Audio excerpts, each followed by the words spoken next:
Welcome to Spittin Seeds.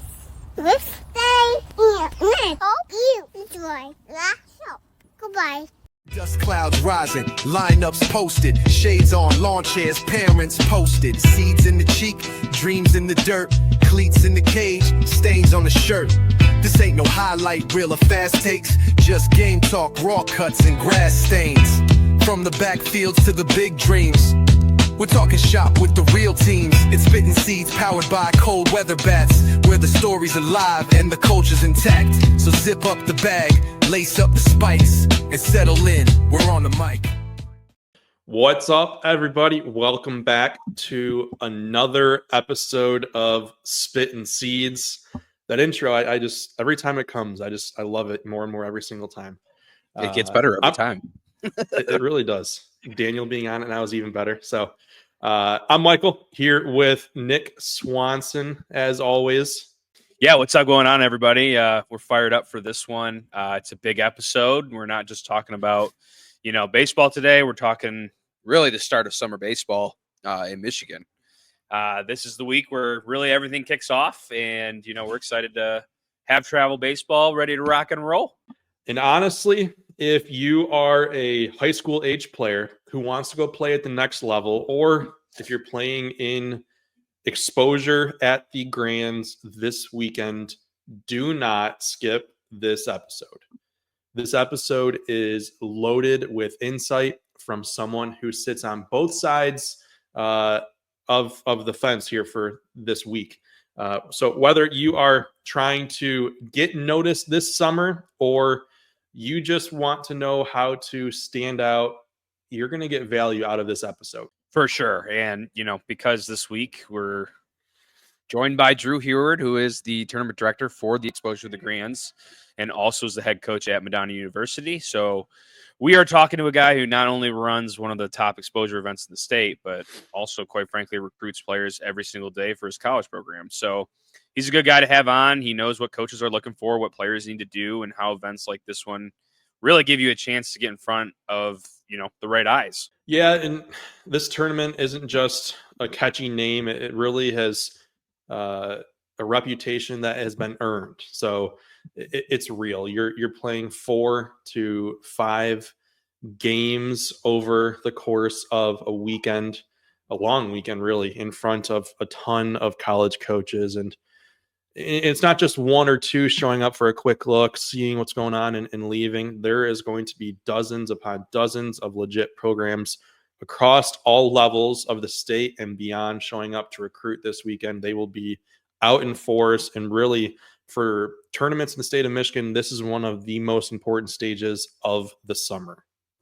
Yeah, and what makes it really special, and Drew talks about this in our our meeting with them, is it's not just about getting seen; it's about really creating an atmosphere where coaches and players can connect. I truly think it's the competitive atmosphere behind it, right? Like, it's also a way to build a true shot for guys to make a first impression, right? First impressions are always the most important things, especially when getting recruited. If you're there to perform and you handle your business the right way, like, there's an opportunity waiting for you. It's also one of the few tournaments in the state that has become a bit of a launch point, you could say. It's almost like the unofficial opening day for Michigan high school travel baseball, the high school travel baseball scene as a whole. So it's going to set the tone for a lot of guys. It's their first shot of the summer to show what they've got. And really, these coaches are going to start building their recruiting boards for the summer off of this event. Yeah. And, for parents listening or even coaches, you're going to get a ton of this too. Drew breaks down what players do to catch his eye and, what the do's and don'ts of getting recruited from and by college coaches. And just importantly, what things make him look away, quite frankly. That's gold for anyone that's trying to help their guy get to the next level. Plus, we dive into how he balances running the event while also being a collegiate head coach and a recruiter. All of those hats he has to wear. So he's going to be watching with intent as well. So he's coaching at the college level while providing this tremendous platform for all of the players. So it's very rare to have someone with this kind of perspective really on both sides of things. And he is really transparent about what works and what doesn't. Yeah, and just a quick side note here. We are super pumped to announce our new partnership with the Royal Oak Leprechauns this summer. They're in the Northwoods League. They were in the Great Lakes League, but now are in the Northwoods League, which is one of the, I would say, the top collegiate summer league program in the country. Probably top 5, top 10. We've got some really cool stuff cooking with them. Game day content, behind the scenes type stuff, maybe even a couple player interviews. You'll be seeing more of that really, really soon. And we are super excited to be over there at the Lucky Corner. Yep, we had our first episode go live a few days ago, back on Monday, our Royal Oak Leprechaun season preview. We had Coach Faust and Ryan Taransky on the show. So if you haven't had a chance to listen to that yet, head on over to that episode in our Spotify, our YouTube, really wherever you get your podcast, you'll be able to find that there. And while we are talking about big baseball weekends, obviously there is still Michigan high school baseball going on, and we have to give a quick shout out to the teams still battling. We have the Final Four this weekend, the state semis, and then the finals on Saturday this weekend out in McLean Stadium up at Michigan State. So it's a real special experience for those players that are still able to play here into June with a title on the line. It really doesn't get better than that. So good luck to all of the boys and the team still chasing that trophy. With that said, with those games kicking off this weekend, our Mr. CWB, Brandon Justice, has been previewing all of the games taking place this week over on our Patreon. Be sure to head on over there and read all of our previews and our breakdowns.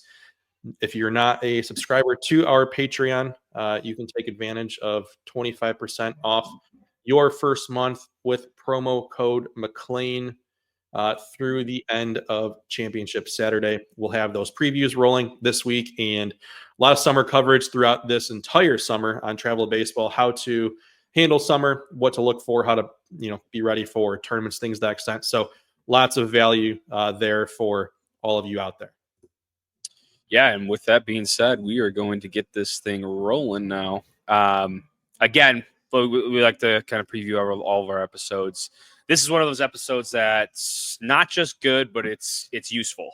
If you're a player trying to get recruited, a coach trying to help your guys, or a parent trying to understand the process of recruiting, you'll definitely want to listen all the way through. And before we jump into this, if you are a baseball nut like Nick and myself and want to hear more this whole summer, take 2 seconds really quick, hit pause on your phone or your computer and like, comment, subscribe, share, follow, do it all. We are on all social medias and we've got content flowing everywhere. You can find us at Cold Weather Bats. You can go to our website, coldweatherbats.com, and our content is available at patreon.com/coldweatherbats for all of our members' content. So we are able to do what we do because of you, the listener.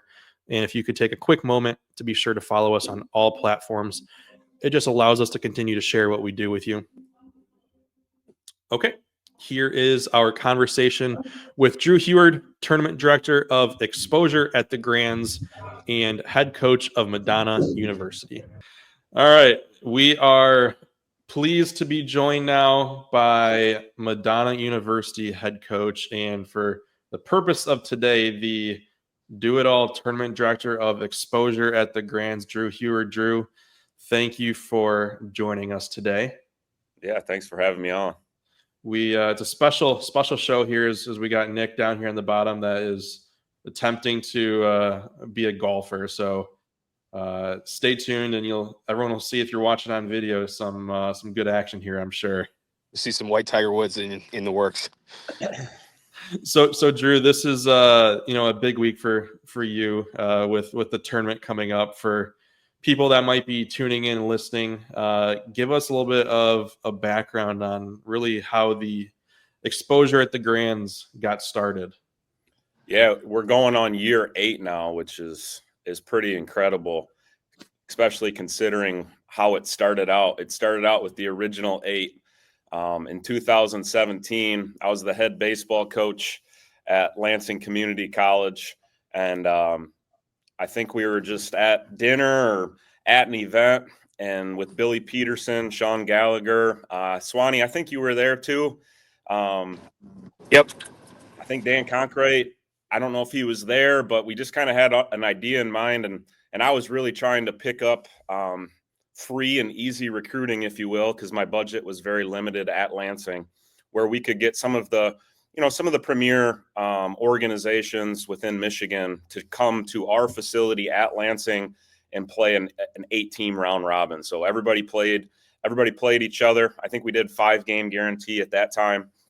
And it was just good to get them acclimated, where we did have some other college coaches there present as well, but we were able to show our facilities and have really easy recruiting lines to be able to go over to campus, show all the players from those specific organizations what we were building at Lansing.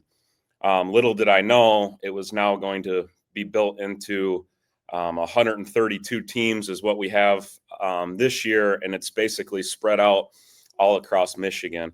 The next few years, we kind of named it Exposure at the Grands when I moved over to Davenport. The Grands stands for Grand Rapids and Grand Ledge. So at that time, we were just running it in the Grand Rapids locations and the Grand Ledge Lansing locations. So hence the name Exposure at the Grands started. And like I said, now it's kind of spread out.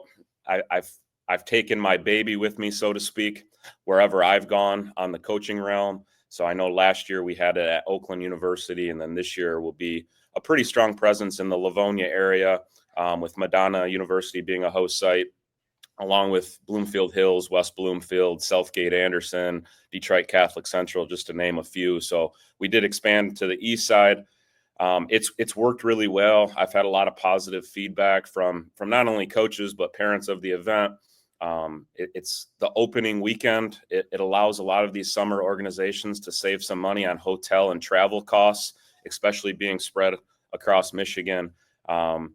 It's at times a pain in the butt to do the schedule, because I do allow requests, and I try to make it an event where it's as accommodating as possible to all the teams, but also the recruiting coordinators of the universities and colleges in the Midwest. It just seems like there's a lot of times where, we're recruiting USA Prime, Michigan Bulls, Diamonds, a lot of those organizations that we talked about in the original 8. And I have to go down to Georgia, or I have to go down to Indy to go see those teams in which we're recruiting those players. So this is an event where, it is primarily Michigan based, and I think it gets a lot of exposure to a lot of the organizations that are in this tournament. Well, you really just hit on everything there. So walk us through, growth wise, in terms of the totality of teams over the last few years. I mean, when I had my team in it, I don't think it was anywhere near what it is now back in 2002 or 2022. How has it grown year over year in terms of the totality?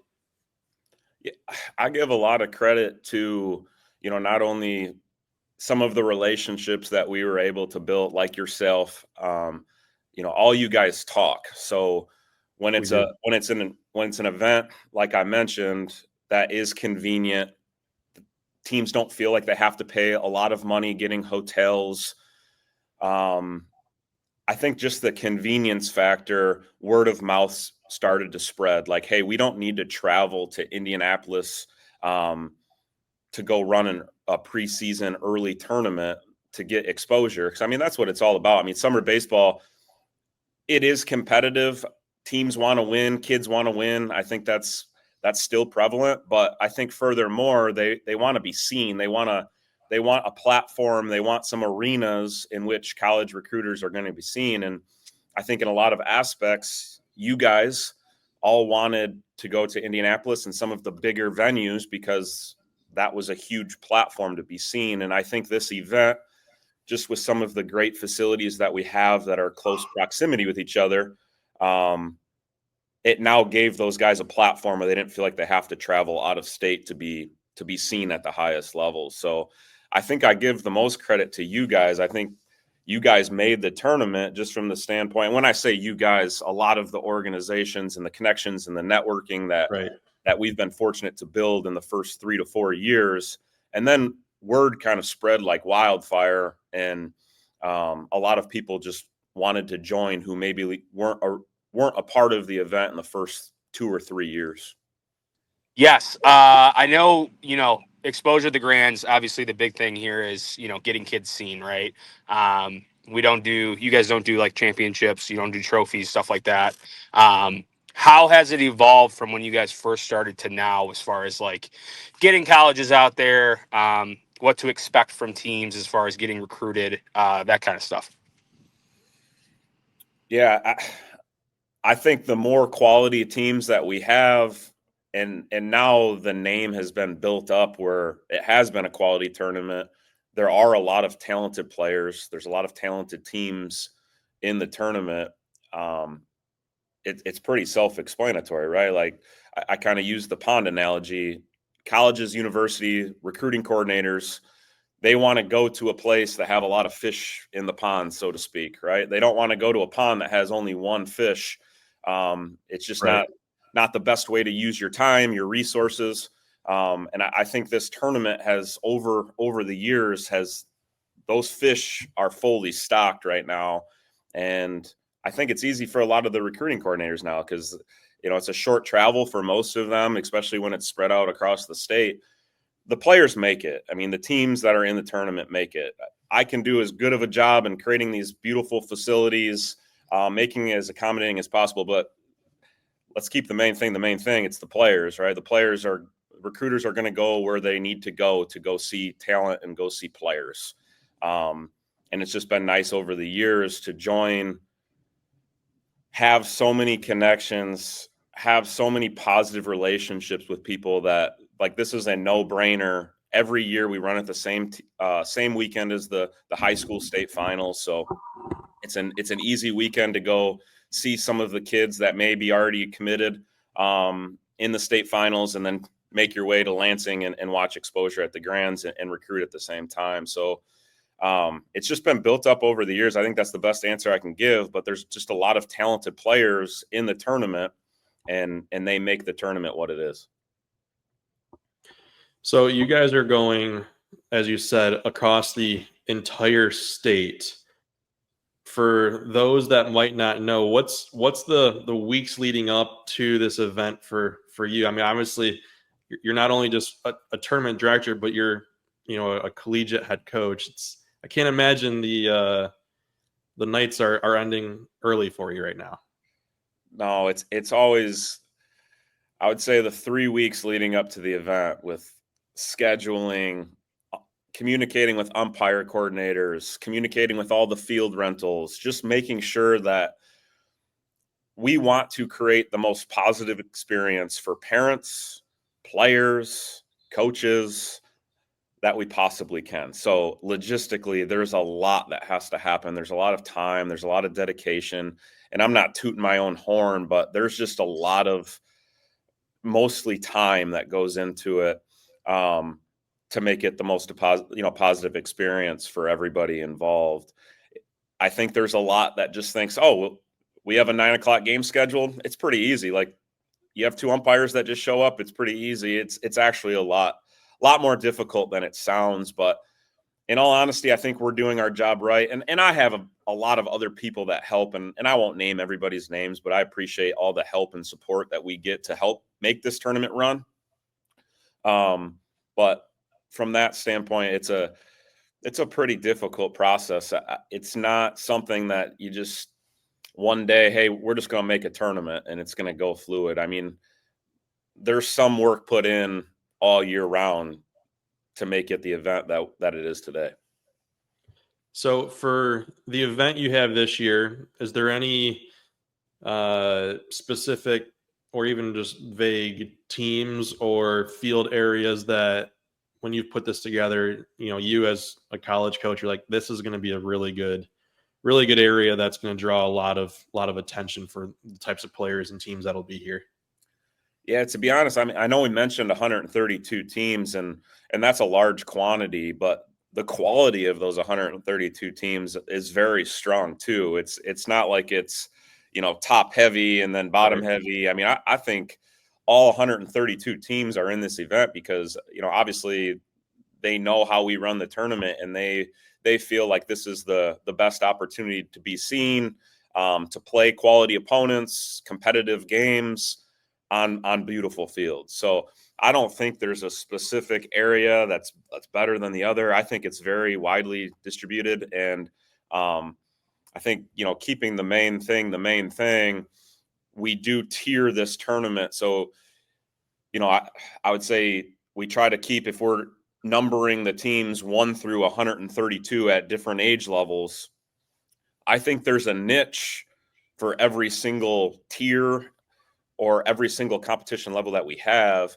And that makes it really easy from a recruiting aspect, right? Like, if there's a top tier where majority of the kids are already committed and they're playing each other in this tournament, if I'm recruiting, if I'm Kalamazoo and I'm Hope and I haven't finished my recruiting class, and Madonna included, like we're still recruiting 2025s, we're probably going to heavily concentrate on that area a little bit more than, some of the top tier talent where 10 out of the 14 guys on the roster are already committed. So I think there's a home for everybody in the tournament, and that's what makes it so special. And I used the pond analogy, but I think that runs true from the recruiting side. Every single program, whether you're Division I, whether you're Division II, Division III, JUCO, any level that you are, I think you can find a really nice niche in this tournament, and you can sit down at a site for 6 hours and get a lot out of it and not feel like you have to pick up and travel from Grand Rapids to Livonia to go see the next team play. I know there's some universities and colleges that do that. Kudos to them. But I think there's also a lot of colleges and universities where when they look at the schedule, they say, hey, Thursday, we feel confident we can see a lot of players that we're in on in Grand Rapids. And then Friday, we might go to Livonia or we might go to West Bloomfield because there's 10 kids that we're actively recruiting in the 26 class there. So I think you can go to a site. If you're a college recruiter, you can confidently go to a site and feel like you're going to get your money's worth on any particular day in any specific area. It's just, recruiters are going to go with the players that they're recruiting. It's not like me, the tournament director. I'm not going to tell Ryan Kelly from Wayne State, hey, I need you to go to Grand Rapids today. They're going to go where they want to go. But, I think if you look back at years past, on average, we usually have, 35 to 45 different schools around all of the areas. Some schools go to different sites based on their location. I know Davenport, Grand Valley, Cornerstone, Grand Rapids Community College, Hope, Kelvin. They usually stick around the west side a little bit more, which is understandably so. We have 11 sites there. So they can get a very good look. And if they miss anything, they'll go hit it on, a following weekend. And the same would be true from maybe some of the east side universities and colleges. They're probably going to stay more prevalent on the Livonia side or the Lansing side, just because it's an easier drive. But I don't know. It's pretty common to see some of the east side universities and colleges on the west side, some of the west side schools. So I don't think there's a really confident answer that I can give you.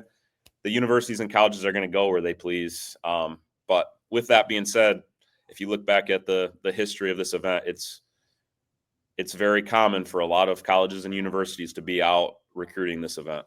Oh yeah. I remember when my team was in, I think it was every single game we had at least 8 or 9 schools at it. I mean, it's like when you're going down to Lake Point and down in Florida with that type of environment with that many coaches, they're just flocking to the games. And I know my team was a little bit different at that point, but I mean, I'd go to other teams and see the exact same thing. So I guess if you're a team in this and It's your first year. Expect to see a lot of coaches. Yeah, and I think one thing that goes unnoticed with it, like obviously there's a lot of coaches and recruiting coordinators at sites, Yeah. but I guess I'm very impressed as well with some of the social media outlets that we have covering the event.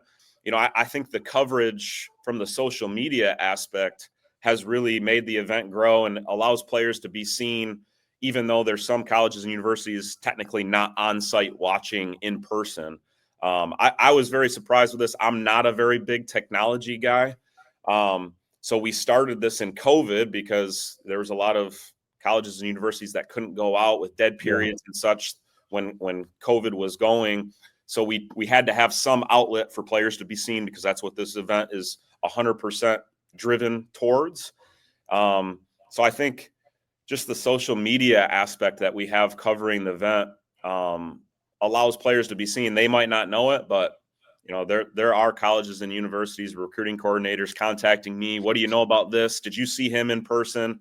So it's amazing some of the texts and phone calls that I'll get from some recruiting coordinators for some universities where I didn't even know they were tuning in, and they are. Yeah, and to go off of that, I kind of feel like you do a good job as far as like telling coaches and teams, hey, post your, projected rotation for the weekend, or, tag no doubt. I think that's a really big part of it too. You do a really, really good job as far as telling coaches, hey, put out your projected lineups, put out your projected rotations, and this is where you're going to be at, and so forth, right? So I think that's a really important part of it as well. Yeah, I think so. Let's call it what it is. Social media is a huge platform for everybody involved now. It's an easy way to recruit baseball players. We do it at our staff. I wouldn't say it's the end all be all for most staffs, but there's no doubt there's a lot of attention that goes into the social media platform. So I think the teams that are in this tournament, all of them do a great job, but the teams that, really highlight their players, and I strongly recommend in emails that all the teams do this, and posting their rotations, posting positive results from certain players within the event, because we retweet it, and it only takes one college coach to fall in love with you. And when that happens, the recruiting process really happens for that particular player. So yeah, social media is growing, and we have to make sure with exposure at the Grands that we do a good job of making sure that we try to get quality coverage. So for you as a college coach, in terms for this kind of an event, this is really the first tournament for any of these 14 through 18U kids that are going to be playing this summer. What is something that they can do, not necessarily for you, but to catch an eye of a college coach, or to get put on like their follow sheet that they can implement really this week for this tournament? Yeah, I think my biggest advice is do a lot of the little things that make such a big difference. College coaches take notice. Obviously, you're going to notice somebody who hits the ball really hard, who's very fluid and moves really well in the field, who runs the bases and has a lot of athleticism. Like, that's usually the first connection between a college coach. Can they play? But I think the next piece to that is, what type of teammate are they? What type of character are they? Are they the guy that's hustling in and off the field? Are they the person that are just going to do everything for the university and college that they're going to represent at the next level? I think those are the things that players maybe think go unnoticed. But man, it's easy to cross a name off the list. There's a lot of good baseball players, not only in this event, but other events that we're going to see as college recruiters throughout the summer. And when we put our list up on our board, we have a whiteboard in which we tier everybody, and that's how we decide to make offers and just keep track of everybody. But when we have those tiers, it's easy to cross a name off of it because we have other names on the board that maybe we have in the same tier, but they do everything the right way from the little aspects and the little nuances that make a team great. So talent is good, but that only goes so far. There's just a lot of talented players out there. So in this event, make sure you're hustling off the field. If you make an error, that's not the time to throw your helmet in the dugout, because those character concerns, even though you might be a great kid, if that's the impression that a college coach leaves with at the end of the day, it's just probably an easy way for them to cross your name off of that whiteboard. Yeah, that was going to be my next question. I coach mine, they're 13 this year. We'll come to your event obviously next year, but what about for these young guys, like coming up, going to be 14, 15-year-old, like obviously the error thing, the poutiness, the throwing the helmet, is there anything else that kind of gets your name crossed off that list? I'm sure there's some parents watching this as well. You are as big in the recruiting process as your kid or the player. I mean, when we're up in the stands and we're recruiting, and then there's that crazy, I wouldn't say crazy, that's a bad choice of words, but uncharacteristic maybe of their character. They do some things that are uncharacteristic in the stands. As college coaches, we have to take that as, if they're acting that way in a 13U, 14U, 15U, 16U, whatever game in the summer, how are they going to act in the stands when they're on your team at the college or university level?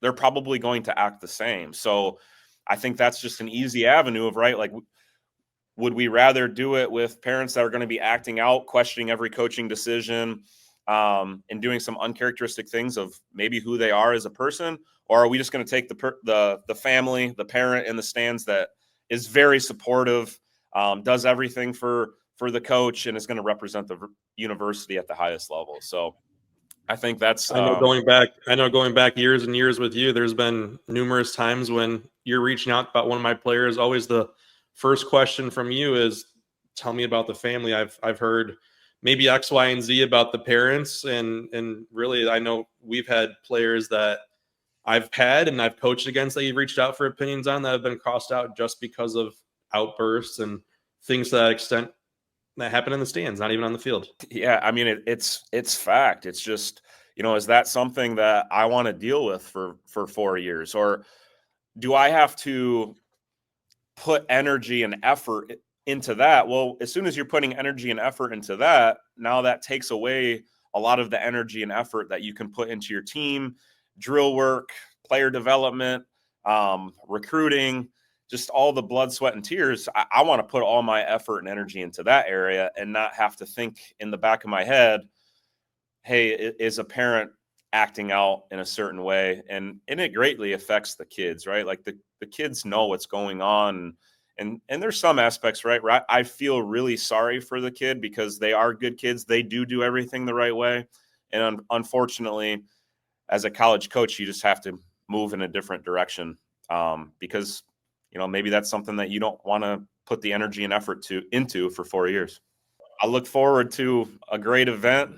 If you're a player within the tournament, if you're a parent, please say hello. Like, we love talking baseball. We always love feedback of how we can make this event the best possible event. So, definitely if you come see me, and there's a lot of people that don't even know who I am, and they don't know that I coach college baseball, and that's perfectly fine. Obviously this event's not attached to Madonna baseball at all. Obviously, we're using our field and trying to have talented players come and see our facilities. But furthermore, this event's not 100% attached to Madonna baseball. I'm trying to make this event. There's so many good players in the state of Michigan and the Midwest that are in this event, and I just want to make it the best possible experience and get them exposed at the highest level. I know we're not going to get every player in this event at Madonna. So any positive feedback, constructive criticism, I would love to chat. And for those that are wanting to stay up to date, where can they find the info for this tournament at? Yeah, we do not have a website. Obviously, we run everything through our social media account, which is our Twitter. So Exposed at the Grands. A little uncharacteristic. We're still working on possibly doing a website in the future. But obviously my time is spent in some other places with my full-time job. So we're still making this all about the players, and it's running smoothly by posting the scores. So all the scores, all information, updates, can be seen directly on our Twitter page. Awesome. Well, best of luck this week in the tournament, and hopefully it goes well. Hopefully weather cooperates, and it's a great event as always. Yeah, thanks for having me on and being able to promote exposure at the Grands. And like I said, we look forward to hopefully great weather, but a great event as well. All right, that was a packed episode. Huge thanks again to Drew Huard for jumping on with us. I mean, that guy is definitely in the thick of things right now. Days out from hosting one of the largest and biggest tournaments in the state. And for him to come on and kind of tell us a little bit about that is awesome. So thanks again, Drew. Yeah, I really can't thank him enough. And I hope for the players listening, especially those that are playing in the exposure of the Grands this week, you truly heard what Drew was saying, because that wasn't fluff. We've all heard the, hey, make sure you run on and off. But I know as a coach, my players sometimes didn't really listen to that. You just heard it from a collegiate head coach. That was real and actual stuff that he said throughout the interview there that you can start using today. Yeah, no doubt. And, it's easy to think it's just about throwing 90 or, hitting a bomb. But like Drew said, coaches are watching how you walk off the field, how you respond after a strikeout, how you handle a teammate's mistake. Like that kind of stuff gets noticed just as much as the tools. Yeah, and that's the thing, right? This tournament and honestly summer ball as a whole, it's not just a showcase, it's a stage, if you will. It's an opportunity to show who you are as a player and as a teammate. And I think if you take that mindset into a weekend like this, you're going to come out for it better no matter what. Yeah, and I'll say this, we talk a lot of the time about exposure and recruiting at CWB, but don't let the pressure take away from what makes this time of year special, right? These are the days you're going to remember. Long days at the field, team dinners, late night games under the lights. Like, this is where memories are made. Yeah, I mean, let's be real. Most players aren't going to remember what the score was in a pool play game. I know for my team I coached years ago, I don't remember all of those. I remember some of those. Shout out Griff. But they're going to remember that one diving catch or road tripping in a van to a tournament, or going out to dinner late night at Chick-fil-A, things to that extent. It's about the development, yes, but it's about soaking it all in. Enjoy the grind, enjoy the travel, and enjoy your teammates as well. Yeah, and it's not about chasing a plastic trophy or a plastic ring. It's about getting better, being seen, building the memories that will last. And if you walk away from a weekend like this and you've competed hard, supported your teammates, and shown quite frankly who you are, like, that's a win. Yeah, and really couldn't agree more. So whether you are playing in exposure at the Grands, maybe still going with your high school team in the playoffs, or playing in a different tournament somewhere else this weekend, make it count. Take what we had said in our conversation with Drew and apply it. Show up early, hustle on and off, talk to coaches, ask questions, do the little things, and be intentional with every single opportunity. Yeah, and before we wrap up, let's just, I think we want to remind everyone, if you liked the episode, if it helped you out in any way or gave you something to think about, just take a couple seconds, subscribe, and share the podcast. We're pushing out all kinds of baseball content all summer, and all of that support really, really means a lot. Yep. Give us that 5-star review. Come on. I know you want to do it.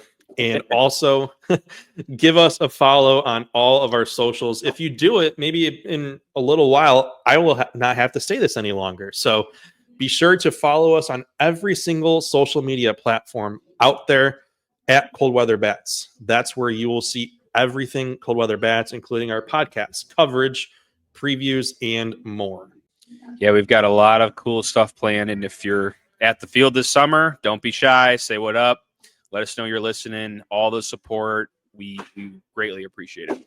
All right. Well, that is going to wrap it up for today. Big thanks to Drew, and best of luck to all of the teams competing this weekend across the state and beyond. And if you're one of those squads still in the mix up at Michigan State this week, best of luck. With that said, soak it in, play hard, have fun, and we will see you next week or next time here on Spittin Seeds. Goodbye. Cuts and grass stains.